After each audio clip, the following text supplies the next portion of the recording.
السلام علیکم ورحمت الله وبرکاتو. زه یم ستاسو ورور ولي الله یو ځل بیا د پښتو ټیک یوټیوب چینل له طرف نه ستاسو په خدمت کې حاضر یم. قدرمنو، په نوي ویډیو کې به زه تاسو ته راغلم چې څنګه کولی شئ تاسو چې خپل موبایل میموري چې د هغه 100% پورې سیوا کړئ. مطلب که ستاسو په موبایل کې د سټوریج څه مسله وي یا پکې څیزونه زیات نه راځي، نو سمپل طریقه درته راښیم. د هغې په ذریعه تاسو خپل په موبایل کې تر 100 جی بي پورې ډیټا چې د هغه ځان سره ساتلی شئ، میموري د هغې 100 جی بي پورې تاسو سیوا کولی شئ. نو ملګرو، ویډیو ته تلو نه مخکې زه تاسو ته یو اډوکیشن درخواست کوم که تر اوسه پورې تاسو زموږ پښتو ټیک یوټیوب چینل نه یې سبسکرایب کړی، دا سبسکرایب کړئ او خوا کې د غنټۍ نشان هم کلیک کړئ چې زموږ نوي ویډیوز تاسو ته په وخت باندې در رسي.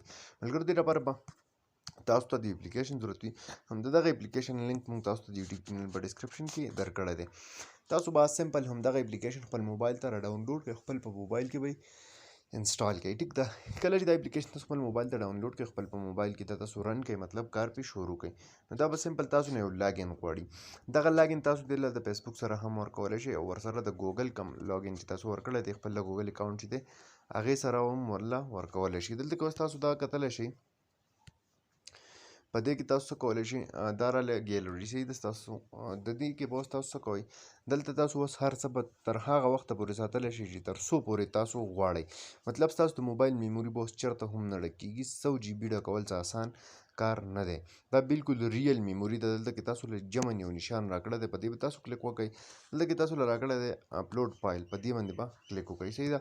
دا فرمیشن تاسو نه غواړئ، نو دې ته به دا فرمیشن چې دی دې ته به دا فرمیشن ورکړئ. نو مثال په طور دا شو. صحیح ده. دا به د دې ځای نه په ایډ باندې تاسو کلیک وکړئ، نو دا به څه شي، دا به دلته کې اپلوډ شي. نو دا به تر هغه وخته پورې پراته وي چې تر څو پورې تاسو په خپله بیا نوي ډیلیټ کړي د دې ځای کې نه. اوس دلته کې راشئ، دا وګورئ تاسو دلته کې دا څه دی، یوزینګ 0% اف 100 جی بي.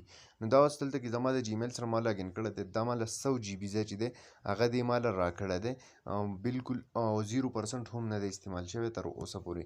نو که څوک هم غواړي د چا د موبایل میموري چې ده هغه کمه وي یا موبایل میموري زر خلاصیږي او موبایل کې نور سټوریج پاتې نه وي، نو دا اپلیکیشن لازمي خپل موبایل ته انسټال کړئ. د هغې نه بعد بیا ستاسو د موبایل میموري ډکېده ډېره زیاته مشکله ده، چېرته هم ستاسو میموري ډکه شي. نو په دې طریقه تاسو دې ته ویډیوګانې یا میوزیک ډاکومنټس هر څه چې دي هغه هر څه تاسو دې ته سمپل اپلوډ کړئ، نو دا به پکې بیا پراته وي. ټیک ده. نو یو ډېر زیات ښکلی اپلیکیشن دی او ډېر زیات د فایدې اپلیکیشن هم دی، او امید لرم چې ستاسو تر ټولو به ډېر زیات خوښ شوی هم وي.